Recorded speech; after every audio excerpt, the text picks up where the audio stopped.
Here we go. This is my boy, J-Rob. Hello, hello. How are you? Also happens to be my brother-in-law. Woo woo.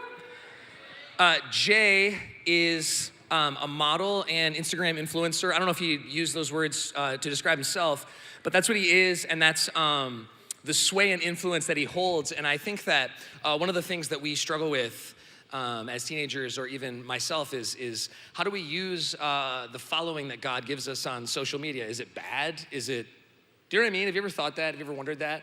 Jay, tell us a little bit about how you got into the whole social media, Instagram world. Yeah, so I've been modeling since about 2010, so it's been about 10 years, it's been a long time. And everyone had social media, it was just like a thing you had. And I think once my modeling career began to kick off and people would see me in stores, or people would, recognize me on the street or want pictures with me, which is sometimes I think is bizarre because I'm just a regular guy. But once that started kicking off, there was more opportunities that came with having a social media platform. So I think after that, it just kind of grew and grew, and then people and brands started to reach out to me, and so that kind of progressed. That's awesome. What is it hard when you get a lot of followers on Instagram or on what's this one, TikTok, whatever? Is it people are like booing a social media platform? Is it hard when there's so many eyes on you as a Christian to not inflate yourself in your eyes? I hope it's okay for me to ask you that. Oh, absolutely, 100%. I think the human condition wants all eyes on us, and especially being a model too, it's all eyes on you. And then to flip that upside down and say, no, it's actually not about me, it's about the God I serve. It's like you flip it on its head. So going into it, it made my head huge. I wanted to be around certain people. I wanted to be noticed. And I craved that more and more and more. And it led me to make stupid decisions. And it didn't actually connect me to people that mattered. It didn't connect me with people of value and of substance. And yeah, it's very hard to keep that humble mind. Yeah, absolutely. How do you change that? If there's people here who are listening right now and they're like, oh my gosh, I check Instagram like 1,000 times a day. It means everything if people follow me or whatever social media platform. You said you struggled with that. How do you flip that and view it in a different way, in a God-glorifying way? I think understanding who you are first, knowing your identity is not in the likes you get, not in the comments you get, not in the type of pictures you post, not the type of people that you desire to be connected to.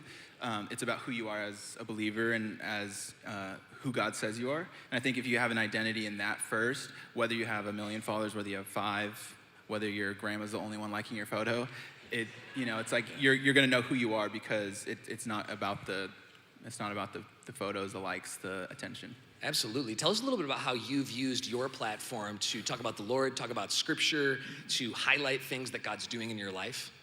Yeah, so in the modeling world, a lot of models just post pictures about themselves, but I didn't want the caption to be, like hustling out here all day, like I'm the man. I wanted to, okay, this is my job, and people follow me because I'm a model, but I don't want it to be all about me.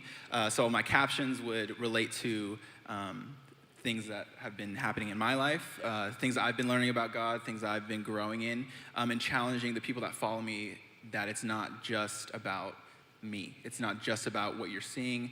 I'm a person with a soul and a desire and a hunger to impact people, and a desire to engage culture in that way through social media, where we're asking the deeper questions like, what is this all about?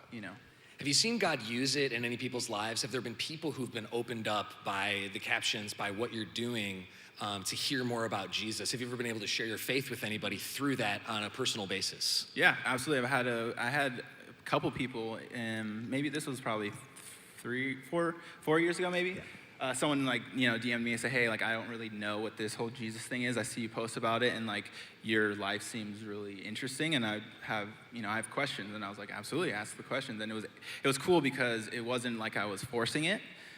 They were actually, and that's the whole thing about the Spirit of God. When the Spirit of God moves, it opens people's hearts to listen to what I'm saying, rather than me saying, you need to believe in Jesus, you need to believe in Jesus, saying, this is my life, I'm gonna be a light, and then people are gonna say, what's different about him? Yeah. And then I have an opportunity to share, and because they've asked the question, their heart's more open and their ears are more attentive to what I have to say. Absolutely. What advice would you give, as a final question, what advice would you give to the people out here who are trying to use whatever platform God has given them on social media, even if it's just with friends, to shine the light on Christ? What advice would you give them? I would say find what the Lord has gifted you with. If you tap into what the Lord has gifted you with, you can use that gift through social media and be able to impact people through your natural gift, whether that's creativity, whether that's evangelism, whether that's style, whether that's art. There's music. There's a plethora of different gifts that God has given each every one of you. So I think if you know your gift, you can tap into that with the Lord, and it be kind of like a team mentality to engage culture. Absolutely. Well, that's just a teaser of all the content that Jay's brought with him. He's going to be teaching both sessions of workshops tomorrow. So if you liked what you've heard, go. He's got a lot more great stories and content to help you learn how to use these amazing platforms to glorify God. So why don't we thank Jay for coming out here with us.